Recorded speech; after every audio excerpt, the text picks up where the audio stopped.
Astro பக்தி tax நேயர்களுக்கு astro KS ஐயங்காரின் பணிவான நமஸ்காரங்கள். சக்தி ஜோதிட குழுவின் சார்பாக சனிப்பெயர்ச்சி சனி வக்கர பயிற்சியினுடைய பலன்களை பற்றி பார்ப்பதற்காக அடியேன் சக்தி சோமையாகிய நானும் டாக்டர் KS ஐயங்கார் அவர்களும் டாக்டர் ஹரிஹர சர்மா ஐயா அவர்களும் வந்திருக்கின்றோம். இப்போது நம்ம சனி வக்கர பயிற்சி பற்றி பார்ப்போம். நாம் எப்பொழுதுமே ஒவ்வொரு பயிற்சி பலன்களை பற்றியும் சொல்லிகிட்ருக்குறோம். அதே போல் மாத பலன்களை பற்றியும் சொல்லிகிட்ருக்கோம், வருஷ பலன்கள் பற்றியும் சொல்லிகிட்ருக்குறோம். அதுபடி இப்போ இந்த காலகட்டங்களில் சொல்ல போகிறது அப்படின்றது சனி பகவானுடைய வக்ர பலன்கள் அப்படின்றது. வக்ரம்னா என்ன? ரிட்ராகேஷன், பின்னோக்கி செல்வது, சனி பகவான் பலம் இழக்கிறது அப்படின்றது. இப்போ பார்த்தோம்னாக்க இந்த காலகட்டங்களில் இருக்கிறதுலையே நியாயமான கிரகம், இருக்கிறதுலையே சத்தியமான கிரகம், ஈஸ்வர பட்டம் பெற்ற கிரகம் அப்படின்னாக்க நம்ம சனீஸ்வர பகவானை தான் சொல்லுவோம். ஏன்னாக்க ஆனானப்பட்ட ஒழுக்கசீலனான நலசக்கரவர்த்தியே 7.5 வினாழிகை ஜலத்தில் வச்சு வேடிக்கை பார்த்தவர் அவர். அப்போ சத்தியத்துக்கும் தர்மத்துக்கும் கட்டுப்பட்டவர் சனீஸ்வர பகவான். அப்போ அந்த சனீஸ்வர பகவான் பலம் இழக்கும் பொழுது எந்தெந்த ராசி என்பவர்களுக்கு என்னென்ன நற்பலன்கள் இருக்குது, என்னென்ன கெடுபலன்கள் இருக்குது அப்படின்னு பார்க்க போகிறோம். இதில் என்ன ஒரு விசேஷம் அப்படின்னாக்க எல்லாருமே கேட்பாங்க, என்ன இது கும்பராசியில் தானே இருக்கிறாரு அவர், ரிட்ராகேஷன் ஆகி என்ன நட்சத்திரத்தில் ஒரு நட்சத்திர பாதத்தில் தானே வராரு, அதனால் என்ன பெரிய பலன்கள் வந்துருமா அப்படிம்பாங்க. கிடையாது. இப்போ இந்த சனி வக்கரம் தொடக்க காலகட்டங்கள் அப்படின்றது 19/6/2024 அன்றைக்கி கிழமை அப்படின்றது புதன்கிழமை மத்தியானம் 3:09 சதய நட்சத்திரம் 3ஆம் பாதம் கும்பராசியில் ஆனி மாதத்திற்கு 5ஆம் தேதி அவர் வக்ரம் தொடங்குறாரு. வக்ரம் முடியக்கூடிய காலகட்டங்கள் அப்படின்றது 4/11/2024 அன்றைக்கி கிழமை அப்படின்றது திங்கக்கிழமை 3:22 வக்ர நிவர்த்தி ஆகிறாரு. அவர் வக்ர நிவர்த்தி ஆகக்கூடியது அப்படின்றது சதய நட்சத்திரம் 1ஆம் பாதத்தில் கும்பராசியில். அன்னைக்கு கிழமை அப்படின்னு பார்த்தோம்னாக்க ஐப்பசி மாதம் 19ஆம் தேதி. இதில் என்ன ஒரு விசேஷம் அப்படின்னாக்க சனி பகவானுக்கு சூரிய பகவான் 5ஆம் இடத்துல வர காலகட்டங்களில் வக்ரம் தொடங்குது. அவர் சூரிய பகவான் வர்றது அப்படின்றது மிருகசீரிஷ நட்சத்திரத்தில் வரார். அடுத்தது அந்த சனி பகவானுக்கு சூரிய பகவான் 9ஆம் இடம் சுவாதி நட்சத்திரம் துளாராசியில் வரும்பொழுது வக்ர நிவர்த்தி அடையுது. அப்போ இந்த காலகட்டங்கள் அப்படின்றது சற்றேறக்குறைய 140 நாட்கள் வரும். ஒரு சில பேர் சொல்லுவாங்க வாக்கியம் திருக்கணிதம் ரெண்டுக்கும் டிஃப்ரெண்ட் வருது அப்படிம்பாங்க. எவ்வளோ டிஃப்ரெண்ட் வரும் அப்படின்னாக்கா அப்ராக்ஸாக ஒரு 10 நாளுக்குள்ளார வரக்கூடிய வாய்ப்புகள் உண்டு. இது 140 நாள், அது 150 நாள் வரும். திருத்தப்பட்ட கணிதம் திருக்கணிதம், இது வாக்கியம். நம்மளோட பொறுத்தளவுக்கு கோயில்கள்லேயும் சரி இதுலேயும் சரி ஆகம சாஸ்திரப்படி ஃபாலோ பண்ணுறது அப்படின்றது வாக்கியம். இப்போ நாங்கள் சொல்கிறது வாக்கியப்படி பலன்கள் சொல்கிறோம். சரி, இப்போ என்னென்ன பலன்களை தருவார் சனி பகவான்? சனியை போல் கொடுப்பவரும் இல்லை, சனியை போல் கெடுப்பவரும் இல்லை. சனி கொடுப்பதை யாராலும் தடுக்க முடியாது அப்படின்றது நம்மளோட ஜோதிட சாஸ்திரத்தில் சொல்லப்பட்டிருக்கு. அப்போ கொடுக்கறதுலையும் அவரை தடுக்க முடியாது, அவர் கெடுக்கணும்னு நினச்சாலும் தடுக்க முடியாது. அவ்வளோ ஒரு பலம் வாய்ந்தவர் சனி பகவான். இப்போ இந்த சனி பகவானை பொறுத்தளவுக்கு நம்ம எப்படி பலன்கள் சொல்ல போகிறோம் அப்படின்னாக்க ராசி அம்சம் இதுதான் எல்லாத்துக்கும் முக்கியமானது. ராசியில் சனி பகவான் எங்கே இருக்காரு, அம்சத்தில் சனி பகவான் எங்கே இருக்கிறாரு அப்படின்றது தான். இப்போ இந்த ராசிக்கு அம்சத்தில் பொறுத்தளவுக்கு இந்த 140 நாள் அவர் பின்னோக்கி வரக்கூடிய நாள் அப்படின்ற பொறுத்தளவுக்கு சற்றேறக்குறைய கும்பத்துலேருந்து மகரத்துக்கு வரத்துக்கு கிட்டத்தட்ட ஒரு 1.5 மாதம் ஆகும். சரி, 2 மாதம் கிட்ட வந்துடும். 59 நாள்லேருந்து 60 நாள் வந்துடும். அதுக்கு அடுத்தது மகரத்துலேருந்து தனுருக்கு வரத்துக்கு கிட்டத்தட்ட ஒரு 1.5 மாதம் ஆகும். அதுக்கு அடுத்தது தனுர்லேருந்து இது பண்ணுறதுக்கு கிட்டத்தட்ட 1 மாதம் ஆகும். அப்போ சற்றேறக்குறைய 140 நாள் இவர் அந்த இடத்துல நின்று பலன் தரார். இதில் இன்னொரு விசேஷம் என்ன அப்படின்னாக்க இந்த ராசியிலேருந்து அம்சத்தில் நட்சத்திரத்தை பார்க்கும்போது சதய நட்சத்திரத்தை பொறுத்தளவு சதய நட்சத்திரம் 1 அப்படின்றது தனுர் ராசி. அந்த தனுர் ராசியை நாம் என்ன ராசின்னு சொல்லுவோம் அப்படின்னாக்க நிலராசி அப்படிம்போம். அப்போ நிலராசியில் சனி பகவான் வக்ரம் ஆகும்பொழுது என்னென்ன நற்பலன்களை தருவார், என்னென்ன கெடுபலன்களை தருவார் அப்படிம்போம். அதுக்கு அடுத்தது மகர ராசி. மகர ராசியை பொறுத்தளவுக்கு நம்ம ஜலராசி அல்லது நீர் ராசி அப்படிம்போம். அப்போ நீர் ராசியில் சதய நட்சத்திரம் ராகுவோட நட்சத்திரத்தில் சனி பகவான் டிராவல் பண்ணும்பொழுது என்னென்ன பலன்களை தருவார் அப்படிம்போம். அதே போல் பொறுத்தளவுக்கு சதய நட்சத்திரம் கும்பராசி, அது காற்று ராசி. காற்று ராசி அப்படின்ற பொறுத்தளவுக்கு நமக்கு எல்லாருக்குமே தெரியும். காற்று மாசுபடுறதுனால என்னென்ன உபாதைகள் வருது அப்படின்றத பார்த்துருக்கோம். நம்ம டெல்லியிலேயே பொல்யூஷன் ப்ராப்ளம் வரும்பொழுது வீட்டிலேயே முடங்கி கிடக்க வேண்டிய சூழ்நிலை ஆகி போயிடுச்சு. மெட்ரோ ரயிலேருந்து எல்லா போக்குவரத்தும் முடக்கப்பட்டுருச்சு. அப்போ காற்றில் ப்ராப்ளம் என்னென்ன வரும் அப்படின்றது தெரிஞ்சு போச்சு. அதை மாதிரி வரும்பொழுது ஒவ்வொரு ராசிக்கும் அவர் வரும்பொழுது இருக்கக்கூடிய நாட்கள் 1.5 மாதம் 2 மாதம் 1 மாதம் இந்த 140 நாட்களும் என்னென்ன பலன்களை தருவார் அப்படின்றதையும் நம்ம பார்க்குறோம். அடுத்தது அவர் சனி பகவான் வர்றது யாரோட நட்சத்திரத்தில் வராரு அப்படின்னா ராகுவோட நட்சத்திரம். ராகு சனி காம்பினேஷன் என்னென்ன ப்ராப்ளங்களை பண்ணும் அப்படின்றதையும் நம்ம பார்க்க போகிறோம்.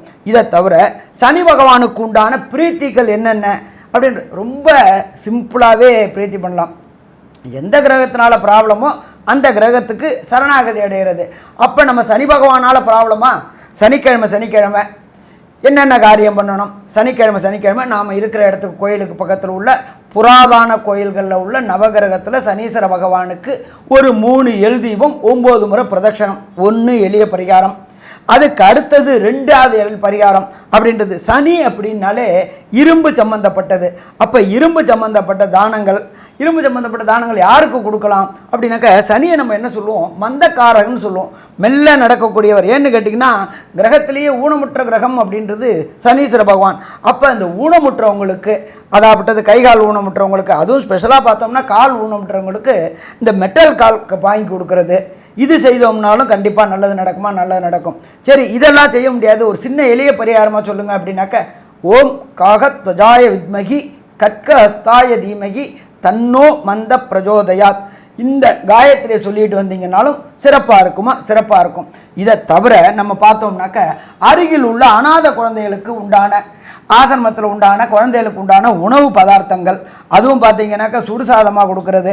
அதே போல் வீட்டில் டெய்லி இந்த 140 நாளும் காகத்துக்கு சுடு சாதம். எல்லோரும் என்ன செய்வாங்க, வீட்டில் மீந்து போன பழைய சாதத்தை கொண்டு காகத்தை வைப்பாங்க. அது மேலும் பாவத்தை கூட்டக்கூடிய காரியம். அதனால் சுடு சாதம் வச்சோம் அப்படின்னு சொன்னாக்க அந்த பிரச்சனைகளும் தீரும். நம்ம என்ன பண்ணுறோம் அப்படின்னாக்க காகத்தை வந்து பித்ருக்களுடைய அப்படின்றோம், பித்ருக்களுடையது அப்படின்ட்டு, பித்ருக்கள் காக ரூபமாக வருவாங்க அப்படின்றோம். அப்போ அந்த காகத்துக்கு வைக்கும்போது பித்ரு தோஷமும் விளங்கக்கூடியது இந்த காலகட்டங்கள். ஆக மொத்தத்தில் இந்த 140 நாளும் என்னென்ன எளிய பரிகாரம் செய்யலாம் அப்படின்றத செய்யலாம். இதை தவிர எந்தெந்த கோயில்கள் என்னென்ன ராசிக்காரர்கள் போனாக்க அதுக்கு உண்டான விடுமோட்சம் கிடைக்கும் அப்படின்றதையும் பார்க்கலாம். இப்போ இன்றைக்கி சனிப்பெயர்ச்சி 6 அன்னைக்கு நம்மளுடைய கிரக நிலவரம் என்னென்ன பொசிஷனில் இருக்குது அப்படின்றதையும் பார்த்துருவோம். காலபுருஷ தத்துவத்தின்படி முதல் ராசியான மேஷ ராசியில் செவ்வாய் பகவான் உட்கார்ந்துருக்கார். அடுத்தது 2வது ராசியான ரிஷபத்தில் குரு பகவான் உட்கார்ந்துருக்கார். அந்த சனிப்பெயர்ச்சி தொடங்கக்கூடிய காலகட்டங்களில் மிதுனத்தில் மிருகசீரிஷ நட்சத்திரத்தில் சூரிய பகவான் உட்கார்ந்துருக்கிறார். அதே போல் ஆட்சி பெற்ற புத பகவானும் சுக்கிர பகவானும் உட்கார்ந்துருக்கிறார். காலபுருஷ தத்துவத்தின்படி 6வது ராசியான கன்னியா ராசியில் கேது பகவான் உட்கார்ந்துருக்கார். அன்றைக்கி நம்மளோட இது பொறுத்தளவுக்கு சனி வக்ரம் ஆகிற டயத்தில் சனி பகவான் என்ன நட்சத்திரம் வாங்கியிருக்கார் அப்படின்னு பார்த்தீங்கன்னாக்க குருவோடைய நட்சத்திரமான விசாக நட்சத்திரம் 4ஆம் பாதத்தில் உட்கார்ந்துருக்கார். இதை தவிர 11ஆம் இடமான கும்பத்தில் சனி பகவான் ஆட்சி பெற்ற சனி பகவானும் காலபுருஷ தத்துவத்தின்படி 12ஆம் இடமான மீனத்தில் ராகு பகவானும் கொண்ட நிலையில் இந்த சனி வக்ரம் இருக்குது. இப்போ சனி வக்ரம் அப்படின்றத பொறுத்தளவுக்கு மெல்ல செல்லும் கிரகங்கள், விரைவாக செல்லும் கிரகங்களில் மெல்ல செல்லும் கிரகங்கள் சற்றேறக்குறைய 2.5 வருஷம் அப்படின்னு பார்த்தா 24 6 30 மாதம். அதை 9ஆல் வகுத்தோம்னா சற்றேறக்குறைய 3.5 மாதம் ஒவ்வொரு கிரகத்துக்கும் இருக்கார். இப்போ இந்த வக்ர காலகட்டங்களில் ஒவ்வொரு ராசிக்கும் என்னென்ன நற்பலன்களை செய்வார், என்னென்ன தீய பலன்களை செய்வார், தீய பலன்கள் நடக்கும் பொழுது என்ன எளிய பரிகாரம் செய்யலாம் அப்படின்றத பார்ப்போமா? கும்பராசி நேயர்களே, உங்களுக்கு ஜென்மச்சனி அப்படிங்கிறது நடந்துட்டுருக்கிறது. இந்த ஜென்மச்சனி நடந்துட்டுருக்கிற போதே இப்போ வரக்கூடிய 19/6/2024 இருந்து 4/11/2024 வரைக்கும் உங்களுக்கு வக்கரச்சனியும் ஆகிறார். ஜென்மச்சனியாக இருக்கிறவர் இப்போ வக்கரச்சனி ஆகிட்டார். ஜென்மச்சனியாக இருக்கிற போது இருக்கக்கூடிய தொல்லைகளில் இருந்து இந்த 140 நாட்கள் கொஞ்சம் தொல்லைகளிலிருந்து விடுபடக்கூடிய காலமாக இருக்கும். அதுலேயும் கோச்சார ரீதியிலையும் பார்த்திங்கன்னா அம்ச கட்டத்திலையும் உங்களுக்கு அவர் இதே இந்த ராசிக்கு அதே கட்டத்திலே இருக்கார். இப்போ இங்கே கும்பத்தில் இருக்காருன்னா அங்கேயும் கும்பத்தில் இருக்கார், அதாவது உங்களுடைய ராசியிலேயே இருக்கார். அப்போ உங்களுடைய ராசியிலே இருக்கிற போது அது இந்த வக்கரகதி அடைகிற போது சிரமங்கள்லாம் கொஞ்சம் குறையக்கூடிய காலமாக இருக்கும். ரெண்டாவது, பொங்கு சனி காலத்தில் இருக்கக்கூடியவங்களாக இருந்தாங்கன்னா அதனால் நன்மையும் பெறக்கூடிய வாய்ப்புகள் உண்டு. ஆக இந்த வக்ரகதியை அடைஞ்சது இந்த 140 நாட்கள் மிகச்சிறப்பாக இருக்கக்கூடிய காலமாக இருக்கும். ஆக இனி இந்த ஒவ்வொரு நாங்கள் இந்த தடவை பார்த்துட்ருக்கிறது ஒவ்வொரு ராசி, அதாவது இந்த ராசிக்காரர்களுக்கு சனி பகவானுடைய சஞ்சார சார பலனை எடுத்து சொல்லிகிட்ருக்குறோம். இப்போ நான் இப்போ கும்பராசிக்காரர்களுக்கு சதய நட்சத்திரம் 3ஆம் பாதத்தில் இருக்கக்கூடிய 2 மாத காலத்தினுடைய இதை பற்றி சொன்னேன். அதுக்கு அடுத்தபடியாக சதய நட்சத்திரம் 2ஆம் பாதம் அம்சகட்டத்தில் மகரத்துக்கு வந்துடுவார். அந்த மகரத்தில் இருக்கிற காலகட்டம் ஒரு 1.5 மாத காலம் இருப்பார். அந்த 1.5 மாத காலகட்டம் இருக்கிறத பற்றி நம்முடைய டாக்டர் கே.எஸ். ஐயங்கார் அவங்க சொல்லுவாங்க. ஐயா, அற்புதமாக சொன்னீங்க. அதாவது கும்பராசிக்காரர்களுக்கு ஜென்ம சனி நடக்கிறது.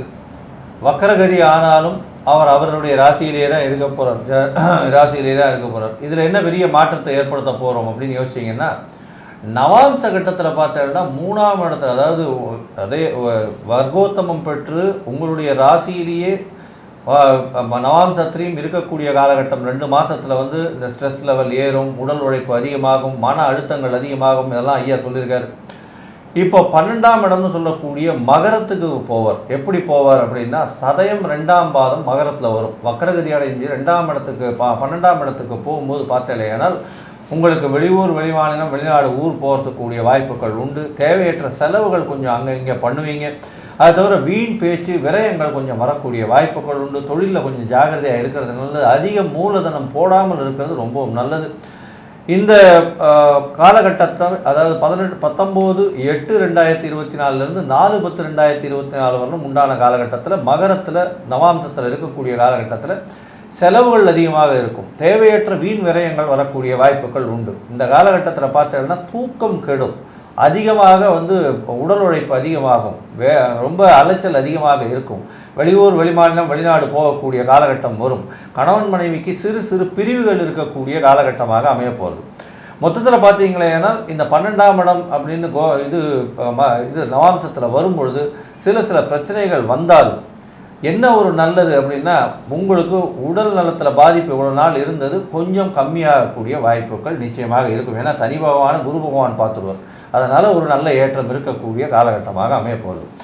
இதை தவிர பார்த்தீங்கன்னா சனி பகவான், அதாவது புஷ்கர நவாம்சம்னு சொல்லக்கூடிய தனுசுக்கு போகிறார் நவாம்சத்தில், அதாவது சதயம் 1ஆம் பாதத்தில். அது எப்படி இருக்கும்ன்றதை பற்றி நம்ம ஐயா ஹரிஹர சர்மா கிட்ட கேட்போம். ஐயா, நல்லா விரிவாக விளக்கமாக சொன்னீங்க. எப்பொழுதுமே 11ஆம் இடம் அப்படின்றத பொறுத்தளவுக்கு 11ஆம் இடத்துல ஒரு பாவியாவது இருக்கணும் அப்படின்னு சொல்லுவாங்க. என்னங்க 11ஆம் இடத்துல பாவியாவது இருக்கணும் அப்படின்றீங்களா அப்படின்னாக்கா, சனி பகவானை பொறுத்தளவுக்கு கும்பராசிக்கு அதிபதி அவரே நவாம்சத்தில் 11ஆம் இடத்துல வரார். அப்போ ராசியாதிபதியே ராசிக்கு 11ஆம் இடத்துல வரும்போது சிறப்பாக இருக்குமா? கண்டிப்பாக சிறப்பாக இருக்கும். இதில் ஒரு விஷயம் பாருங்கள், ஒரு சில பேருக்கு திருமணமாகி அது டைவர்ஸ் ஆகி 2வது திருமணத்திற்கு பார்த்துட்ருப்பாங்க இந்த கும்பராசிக்காரங்களுக்கு. அப்போ இந்த இடத்துல ராசிநாதன் வலு இழந்து 11ஆம் இடத்துல வராரு. அது குருவோடைய வீடு. அவர் நட்சத்திரம் வாங்கியிருக்கிறது சதய நட்சத்திரம் 1ஆம் பாதம். அப்போ 2ஆம் திருமணத்திற்கு பார்த்து கொண்டிருக்கின்ற இவர்களுக்கோ, யுவதிகளுக்கோ, ஆண்களுக்கோ, பெண்களுக்கோ அது சக்சஸ் ஆகக்கூடிய வாய்ப்புகளை இந்த காலகட்டங்களில் உண்டாக்கும். அடுத்தது தொழில்காரகன், கர்மக்காரகன்னு சனி பகவானை சொல்கிறோம். அப்போ அந்த கர்மக்காரகனே வக்ரமாயி 11ஆம் இடமான லாபஸ்தானத்தில் வரும்பொழுது இந்த இரும்பு, ரசாயனம், கெமிக்கல் மற்றும் மைன்ஸ் தொழில் செய்யக்கூடியவங்க இவங்களுக்கு எல்லாமே இது ஏற்றமான காலகட்டமாக இருக்கும். ஜென்மத்தில் சனி வந்தால் எல்லாருமே பயப்படுவாங்க. ஆனாலும் இந்த 140 நாள் கண்டிப்பாக இவங்களுக்கு நல்ல பலன்களை தரும். அதுவும் பர்டிகுலராக பார்த்தோம் அப்படின்னாக்க 4/10/2024 4/11/2024 வரலும் கண்டிப்பாக வெற்றி கிடைக்கக்கூடிய வாய்ப்புகள் உண்டு. அப்போ மொத்தத்தில் பார்த்தோம் அப்படின்னாக்க இந்த சனி வக்ர பயிற்சியான 19/6/2024 4/11/2024 வரையிலும் யோகமான காலகட்டம். அவர் உட்கார்ற இடம் யாரோட இடம் அப்படின்னாக்க குரு பகவானோட இடம். குரு பகவான் தனக்காரகர். அடுத்தது அவர் வாங்கியிருக்கிற நட்சத்திரம் அப்படின்னு பார்த்தோம்னாக்க ராகுவோடைய நட்சத்திரமான சதய நட்சத்திரம். அப்போ திருமணம் ரொம்ப நாளாக தாமதம் தடை தாமதம் ஏற்பட்டு இருந்தவங்களுக்கு திருமணம் கைகூடக்கூடிய வாய்ப்புகள் உண்டு. ஏன் அப்படின்னாக்க பிரகஸ்பதியான குரு பகவான் அங்கே இருந்துக்கிட்டு இந்த வக்ரமான சனி பகவான் தனுரில் இருக்கிறதுக்கு 2ஆம் இடத்தை பார்க்குறார். அதே போல் உங்களுடைய ராசியோட 12ஆம் இடத்தை பார்க்குறார். திருமணம் தடை தாமதம் ஏற்பட்டுருக்கு திருமண தடை தாமதங்கள் விலகக்கூடிய வாய்ப்புகள் உண்டு. அதே போல் வெளியூர் வெளிமாநிலம் வெளிநாடு முயற்சி செய்யக்கூடிய அன்பர்களுக்கு அது உத்தியோகமாக இருக்கட்டும், அது மேற்படிப்புக்காக இருக்கட்டும், அதே போல் காம்படிட்டிவ் எக்ஸாம் எழுதி அதில் செலக்ட் ஆகி வெளியூர் வெளிமாநிலம் வெளிநாடு பல்கலைக்கழகங்களுக்கு போகக்கூடிய குழந்தைகளாக இருக்கட்டும், அத்தனை பேருக்கும் இந்த காலகட்டங்களில் வெற்றி வெற்றி வெற்றி கிடைக்கக்கூடிய வாய்ப்புகள் உண்டு. அதே போல் கர்மகாரகன் ஆயுள்காரகன் எல்லாமே சனி பகவானை சொல்கிறோம். நீண்ட நாட்களாக வேலை கிடைக்காம ஊரை சுற்றிக்கிட்டு இருந்த அத்தனை கும்பராசி நேயர்களுக்கும் கண்டிப்பாக இந்த 140 நாளுக்குள்ளார வேலை கிடைக்குமா? வேலை கிடைக்கும். வேலை கிடைச்சி அதில் பணி நிரந்தரம் இல்லாத தொழிலாளர்களுக்கும் பணி நிரந்தரம் கிடைக்கக்கூடிய வாய்ப்புகள் உண்டு. இதை தவிர சனி தொடர்புடையது எப்பொழுதுமே குரு சனி வரும்பொழுது லாயர், அதாவது அட்வொகேட், அதே போல் ஜட்ஜு, அதே போல் இதில் காவல்துறையில் முன்னணியில் நிற்கக்கூடியவங்க, இவங்களுக்கு எல்லாருக்குமே இது யோகமான காலகட்டங்கள். ஏன்னா அவங்களுக்கு இருக்கிற ஜென்ம சனியானவர் இந்த 140 நாளில் ஆரம்பிக்கிற நாளில் செவ்வாயும் அங்கேயே இருக்கிறாரு. சனியும் செவ்வாயும் சதசப்தமாக பார்த்துக்கிட்டு இருக்கிறாங்க. சனியோட பார்வை 3ஆம் பார்வை அங்கே படுது. அதனால் இவங்க முன்னணியில் இருக்கக்கூடிய காவல்துறையில் உங்களுக்கு பதவி உயர்வு பண வரவு எல்லாமே கிடைக்கக்கூடிய வாய்ப்புகளும் உண்டு. அதே போல் சனி செவ்வாய் சூரியன் தொடர்புடைய மருத்துவ தொழில் செய்யக்கூடியவங்களுக்கும், அதாவது மருத்துவத்துக்காக நீட் தேர்வு எழுதக்கூடிய குழந்தைகளுக்கும் இந்த 19/6/2024 4/11/2024 தேவைக்கு அதிகமான மார்க்கு கிடச்சி விருப்பப்பட்ட யூனிவர்சிட்டியில் படிக்கக்கூடிய வாய்ப்புகளும் கிடைக்கும். ஸோ மொத்தத்தில் இந்த இதை பொறுத்தளவுக்கு சனி வக்ரமடையக்கூடிய 140 நாட்களும் மிக சிறப்பாக இருக்குமா அப்படின்னா மிக சிறப்பாக இருக்கும். சரி, ஒரு சில பேருக்கு தசாநாதனோ புத்திநாதனோ அந்தரநாதனோ சூட்சமநாதனோ சரியில்லாமல் இருந்து சரியான பலன் அளிக்கலை அப்படின்னா எந்த கோயிலில் போயிட்டு என்ன வழிபாடு செய்தால் சிறப்பாக இருக்கும் அப்படின்றத நம்மளுடைய அஸ்ட்ரோ சக்தி சோமையா அவங்க சொல்லுவாங்க. அதாவது தஞ்சாவூர் மாவட்டத்தில் நன்னிலம்ங்கிற ஊருக்கு பக்கத்தில் ஸ்ரீவாஞ்சியம் அப்படிங்கிற இடம் இருக்குது. அந்த ஸ்ரீவாஞ்சியத்தில் வந்து சிவஸ்தலம் இருக்குது. அந்த சிவஸ்தலத்தில் சனீஸ்வரனுடைய சன்னதியும் இருக்குது. அங்கே நீங்கள் இந்த 140 நாட்களில், அதாவது சனி வக்கரமடைஞ்ச 140 நாட்களுக்குள்ள உங்களுக்கு ஜென்மச்சனியாகவும் இருக்குது. இப்போ வந்து அந்த ஜென்மச்சனியாக இருக்கிறவர் வக்கரமும் ஆகியிருக்கார். அதனால வந்து நீங்கள் அந்த ஊரில் உள்ள கோயிலுக்கு போய் ஒரு சனிக்கிழமை அன்னைக்கு போகணும். அந்த சனிக்கிழமை அன்னைக்கு போயிட்டு அங்கே அபிஷேக ஆராதனைகளுக்கு கொடுத்துட்டு அந்த அபிஷேக ஆராதனையெல்லாம் பார்த்துட்டு வரலாம்.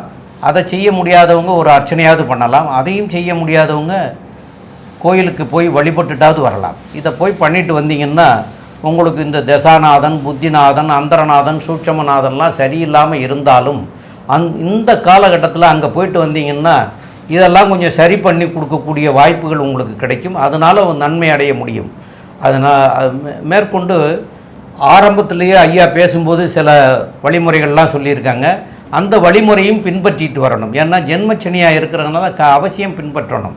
அதேமாரி சனீஸ்வர பகவானுடைய காயத்ரி மந்திரம்லாம் சொல்லியிருக்காங்க ஐயா. அதுகளையெல்லாம் சொல்லிட்டு வந்தீங்கன்னா சிறப்பாக இருக்கும். இப்போ இந்த கும்பராசிக்காரர்களுக்கு வக்கரச்சனி எப்படி இருக்கும் அப்படிங்கிறத கன்க்ளூஷனாக நம்முடைய டாக்டர் KS ஐயங்கார் அவங்க சொல்லுவாங்க. ஐயா, அற்புதமாக சொன்னீங்க. அதாவது கும்பராசிக்காரர்களுக்கு வக்கர சனியின் மூலியமாக என்னென்ன ஆகும் அப்படின்னா, ஏற்கனவே ஜென்ம சனி இருக்குது. ஸ்ட்ரெஸ்ஸு கொஞ்சம் அதிகமாகக்கூடிய காலகட்டம். முதல் 2 மாதம் மென்டல் ஸ்ட்ரெஸ் அதிகமாகும். ஒரு மன அழுத்தம் வரும், பயம் வரும், தேவையற்ற அதாவது என்ன சொல்கிறது, ஒரு பொது இடத்துல வந்து உங்களுக்கு அசிங்கப்படக்கூடிய காலகட்டமாக இந்த ஒரு முதல் 2 மாதம் இருக்கும். 19/6 19/8/2024 வரலும் இருக்கும். ரொம்ப ஜாகிரதையாக இருக்கிறது நல்லது. அதற்கு பிறகு இருக்கக்கூடிய ஒரு 1.5 மாதத்தில் பார்த்தேனால் உங்களுக்கு 12ஆம் இடத்துல, அதாவது மகரத்தில் நவாம்சத்தில் சனி பகவான் வக்ரகதியில் போகிறதுனால உங்களுக்கு ஒரு நல்ல ஏற்றம் இருக்கும். ஏன்னா குரு பகவான் சனி பகவானை பார்க்கறது பெரிய விசேஷத்தை கொடுக்கக்கூடியதாக இருக்கும். ஏன்னா மகரத்தை குரு பகவான் பார்க்குற ராசியில், அதனால் ஒரு நல்ல ஏற்றம் இருக்கக்கூடிய காலகட்டமாக அமையும். இந்த காலகட்டத்தில் பார்த்தீங்கன்னா 12ஆம் இடத்துல சனி பகவான் இருக்கிறதுனால 7 சனி இருக்கும், தேவையற்ற செலவுகள் இருக்கும். அதனால் கொஞ்சம் பொறுமையாக ஜாகிரதையாக பார்த்துக்கிறது ரொம்ப நல்லது. அதற்கு பிறகு 11ஆம் இடத்துல போய் இருக்கக்கூடிய காலகட்டம் சனி பகவான், அதனால் 11ஆம் இடம்னு இது நவாம்சத்தில் இருக்கிறதுனால அந்த காலகட்டத்தில் ஒரு நல்ல ஏற்றம் கிடைக்கக்கூடிய காலகட்டமாக இருக்கும். அந்த ஒரு மாதம் உடல் நலத்தில் ஏற்றம் இருக்கும், பண வரவருக்கு பஞ்சம் இருக்காது, எல்லா விஷயத்திலும் பெரிய ஏற்றங்கள் கிடைக்கக்கூடிய காலகட்டமாக அமைய போகிறது. மொத்தத்தில் பார்த்தீங்கன்னா இந்த கும்பராசிக்காரர்களுக்கு இந்த 140 நாளில் முதல் ஒரு 2 மாதமும் 1.5 மாதமும் கொஞ்சம் கஷ்டமாக இருக்கும். கடைசியில் இருக்கக்கூடிய ஒரு மாதம் நல்ல ஒரு ஏற்றத்தை கொடுத்து பணவரவிற்கு பஞ்சமில்லாமல் இருக்கக்கூடிய காலகட்டமாக அமையும்னு இந்த சக்தி ஜோதிட குழு சொல்லுது. நன்றி, நமஸ்காரம்.